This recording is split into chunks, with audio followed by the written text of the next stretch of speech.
How you feeling, man? You feeling good? Good, Big O. How are you? Very good. Very good.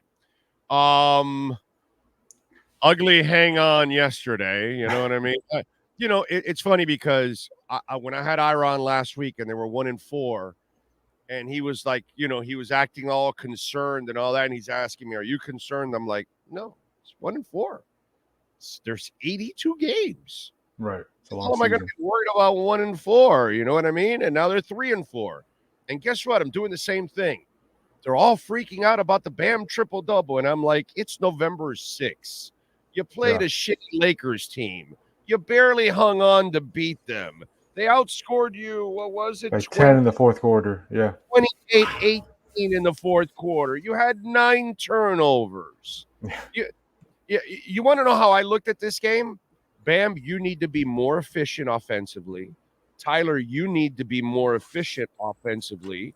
And this is what I came away from the game. I like that Jaquez got 18 minutes, very productive 18 minutes. Jay Rich, still looking a little old, but I'm loving that Duncan continues to pick up where he left off last year, that he is more of a complete player. And then the other thing I look at, and this is what I told Ira, I don't know what this team is yet. It's going to – I don't think Spo knows this team yet. I don't think any of us really know the potential of this team yet. So I'm not here to get crazy about a weak-ass win in November 6th, and I'm not going to get depressed about 1-4 or whatever. I got to give this thing time, dude, to find out what the hell we have. So many people are so quick to say they're worse than last year. They might be better than last year, but you got to give, the chef some time to cook with the ingredients. You know what I mean? It's only been 7 games. Once the chef gets 40 games in his belt, then all of a sudden the shit starts turning around in the second half. He always figures it out. But to me, I was just nitpicking little things about the game because those are the little ingredients I need to improve down the line. Yeah, I mean, I think all those points are valid. Look, Caleb Martin isn't even available yet. He barely has played 1 game this season. He's their 4th best player. I think you and I would agree on that, right behind the top 3. The Lakers are missing 4 rotations. He might be your 3rd. Sometimes he might be the 3rd as far as 2-way guys. Yeah, for sure. Yeah. And the Lakers last night were shorthanded. They were missing 4 rotation guys. Anthony Davis barely played in the second half. Again, I'm not discounting the win. You needed to win after losing to Brooklyn the way you did to open the homestand. And with 9 of 10 now on the road, you needed to win these 2 just to set yourself up to be around 500 entering this rough stretch. But yeah, I mean, was it a perfect performance? No. Their offense bogged down again in the fourth quarter. They've been the worst fourth quarter team in the league this season. What is it, bro? What is it about the fourth quarter right now? I mean, guys are saying they're playing slower. They need to play fast like they do in the first 3 quarters. I don't think that's it. I think honestly, it's hard to pinpoint because, yes, the Heat opened the fourth quarter with Jimmy and Bam on the bench, which then sometimes that gets the Heat in they start the quarter bad because Bam and Jimmy are on the bench, and it's just Tyler Hero and 4 bench, 4 reserves, and maybe that just carries over through the whole quarter because they start bad and then it just snowballs. But even when Jimmy, Bam, and Tyler are on the court, those final 6 minutes of the game, they just look like a different team. They're turning the ball over, they're taking bad shots. I don't know if it's because now Tyler and Bam are a bigger part of the offense, that they're still trying to feel, a feeling out process with Jimmy, Bam, and Tyler of like who's going to do what in each possession, since now Jimmy and Bam and Tyler are taking bigger roles offensively. I don't know if that's it, and maybe it's just like an adjustment process. But it's something they need to figure out because last year, we talked about this a lot, Big O, they're one of the best fourth quarter teams. They won so many close games because of their execution late in the clutch. And this year, it's been the opposite. They've built big leads the 3 quarters, and they've had to fight for their lives in the fourth quarter to keep the lead. Luckily for them, the Lakers missed a wide open 3 at the buzzer, because if he would hit that 3, you and I would probably be having a very different conversation right now. We've switched the third quarter for the we have to come up with a term. We have to come up with a term. Yeah. We used to have, as Heat fans, the third quarter. Yeah. But now it's the fourth quarter. Well, you guys are on the chat board. Let's go. We had third quarter. What do we name the fourth quarter now that becomes stinkers for the Heat? So the homework is out there for you guys. Name the quarter for the Heat there because they looked like Zach Wilson at quarterback in the fourth quarter. I mean, it wasn't good. But talk to me about Jaquez, bro. Yeah, he looks good. I mean, he's impressive. Like, I didn't think he would have an immediate role, and you said this, but I give you credit. You said you thought he would. I thought he would get He's into rotation smart, at some point. He's just He's smart. He's just solid. He makes the yeah. right play. And defensive, I think one of the biggest questions for me was defensively. How is he going to hold up defensively in the NBA? He's been good. They've trusted him to guard Jason Tatum. They've trusted him to guard Anthony Edwards. Yeah. He's got 4 years, bro. Yeah, you could tell. This is the difference when we were younger and you were 4 years with Dean Smith and 4 years with Denny Crum and 4 years with Lou Carnesecca and 4 years with, and so on and so forth. We had all these great college basketball coaches, and then they got you for 4 years. So then by the time you got to the pros, you were much better prepared for the league, at least. And, nowadays, dude, it's like watching, when I talk to NFL scouts, it's impossible for them to scout offensive linemen now because of the way the college game is being played. They can't figure out who can run block nowadays because it's all about pass blocking. That's what they do 90% of the time. Unless you get an Alabama lineman or something like that. I can't imagine what it's like for NBA scouts. I don't know them. So if I was heavily on your side, I would get to know some NBA scouts. But I would imagine scouting European kids and high school kids and 1 year college players. Yeah. Impossible, bro. Impossible. But when you see Patrick Ewing for 3 to 4 years in every situation possible, you know who he is already at this point by the time you get him in the NBA. You know what I'm saying? And that's the difference now, that scouting for the NFL in that one position, and I would imagine now in basketball, oh my God, the projection that you're doing, you're nearly setting yourself up for failure because you're guessing almost. Yeah. You're guessing. And that's why the Jaquez thing, I felt so good about it. Because the guy was there for 4 years. His body's developed. His mind's developed. So watch him, and you can see that he can make. What did I say every time when we were talking trade with trade Jovic, not Jaquez. Yeah. Don't touch Jaquez. Get rid of Jovic. And look what's going on. Jovic doesn't see the light of day. No, because it's too green, dude. Yeah. No, and you could tell Eric Spoelstra trusts Jaime. Again. Last night he was guarding LeBron for some stretches. No, dude, that's what I loved about the game. That's what it's just that I watched about the game. Yeah. So, to me, that's what the game was about last night. Yeah, no, he's been really impressive. Look, the stat line: 9 points on 7 shots, 2 rebounds, 1 assist. Not spectacular, but productive. And his 18 minutes, and it's just for the minutes, and also you just watch him play. And he doesn't really make many mistakes. He's always making the right cut, or he's in the right position on defense, and he's forcing a pass, or on the fast break, he's finishing. He's doing a little like okey doke to LeBron to get him, because LeBron wasn't going to get a chase down block, and he kind of hesitated, let LeBron pass him, and went up to finish. Like, that's stuff you don't see from a rookie. But again, like you said, he's 22. He's played 4 years at UCLA. You could tell he was ready to play in the NBA, and that's why the Heat selected him. They need somebody who could make an impact right now, and that's what he's doing. Right, and Wade, when we got Wade, he was a mature player, dude. All those things. That's the one thing that this is why I don't like college basketball anymore. This is why I only watch University of Miami, because I'm a University of Miami fan, but I barely watch college basketball now because it's just not the same anymore.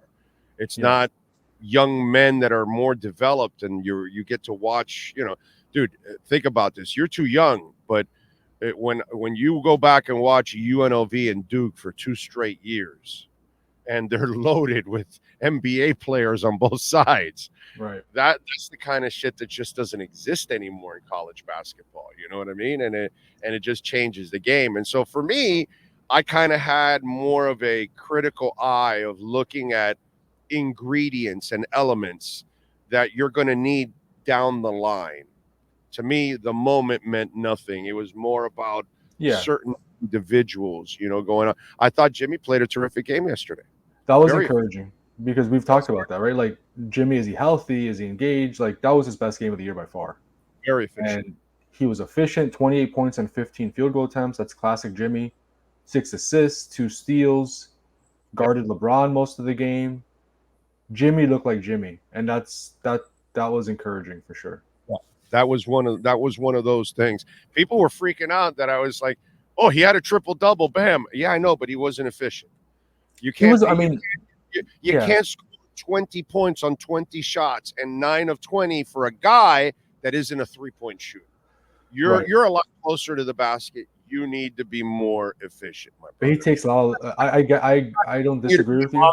morning efficient because you're like right around the Yeah, basket. he's not exactly. I was gonna say he's taking a lot of mid-range shots, so it's not like Right. he's getting a lot of dunks and just layups, in the at the rim. Right. The more impressive thing to me was the 20 rebounds, right? 5 offensive, 12, Yes, 15 5. defensive, You, five you named five offensive rebounds. Yeah, that's big. Yeah. And then 10 assists. I mean, he's just Yeah. his passing ability is another layer to this Heat offense that elite. is special. It's He elite. was playing point guard most of the time Yeah. last night.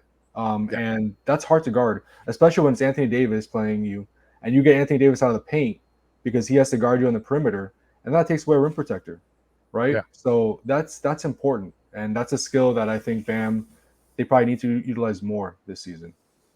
When do they send Nicola down? I don't know if they will.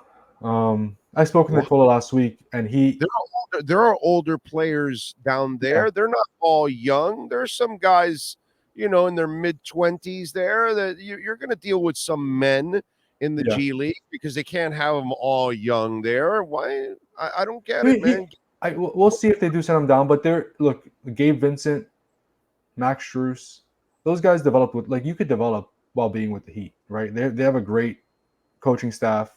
They have shoot rounds. They have practices. Those guys are always playing 3-on-3 before games, after practices. The developmental guys, there is something to be said about just being around the Heat and being around the coaching staff, and that being enough to to develop and that being a beneficial process. So we'll see. I don't know if they're going to send them down. G League training camp starts soon, I think, in the next couple of days. So we'll see if they send them there or maybe after the season starts. But right now, I'd set him down. Get him playing time, dude. yeah, it's just the Heat are always hurt, right? So you need you kind of need the depth there just in case. Look, Nico started one game just a few games ago. Yeah. But yes, I don't disagree that maybe it wouldn't be bad for him for a few games to go down there and get some in-game reps and experiment with his skill set and certain things he's learned in the past few months. But we'll see if they do that. I'm now blanking the number 8 kid. What's his name? Jamal guy I Cain. like. Jamal Cain. Yeah, are you going to bring Cain or Jovic off the bench? Yeah, I don't know if they'll send Jamal Cain to the G League. I know he's a two-way guy, but I don't think I don't know if My point is, if I'm going to go to the bench and I need whatever, I'm probably going to go with him over Jovic. Is my point. He's far down the line there. You know what I mean? Because wouldn't you trust Cain more for a defensive play, a rebound, or whatever? Yeah, it depends what you need, right? It depends what you need. If it's defense or rebound, yes. If it's you need to score points or you need another ball handler on the court or you need another shooter, you probably Jovic. So it kind of depends on what you need. But yeah, in certain situations, yes, I agree with you. Yeah, it's just I don't know what he, again, you know what?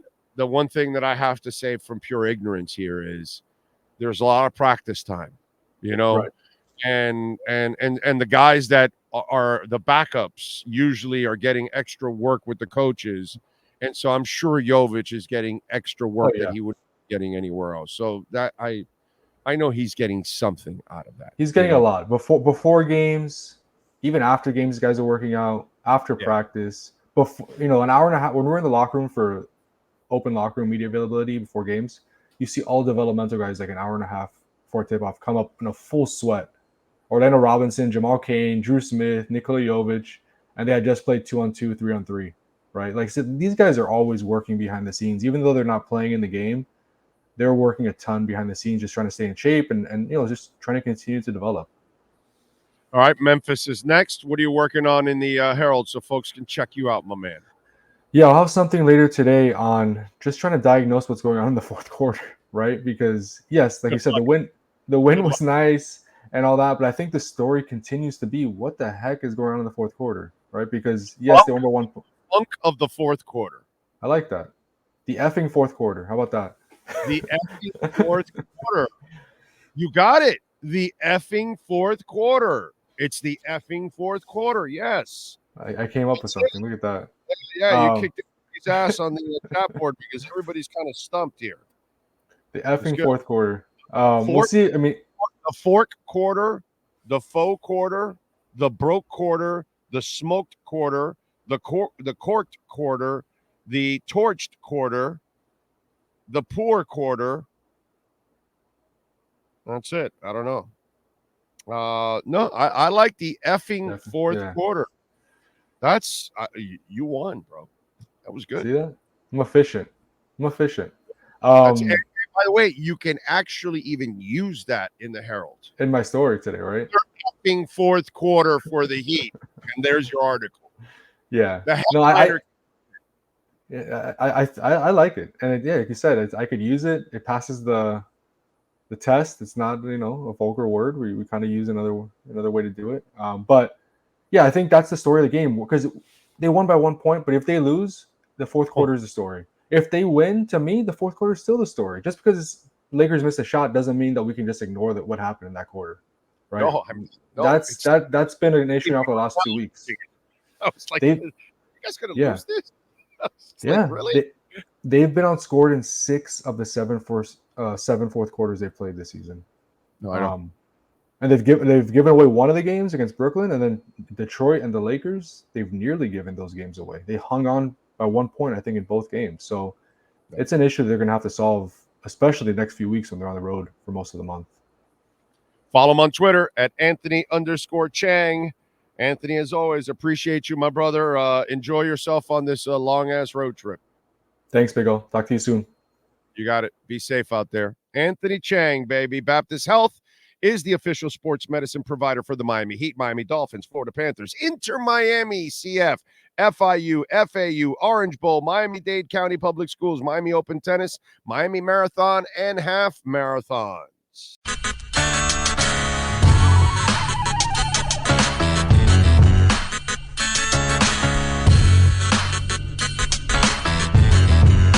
This is the Big O Show. This is the Big O Show.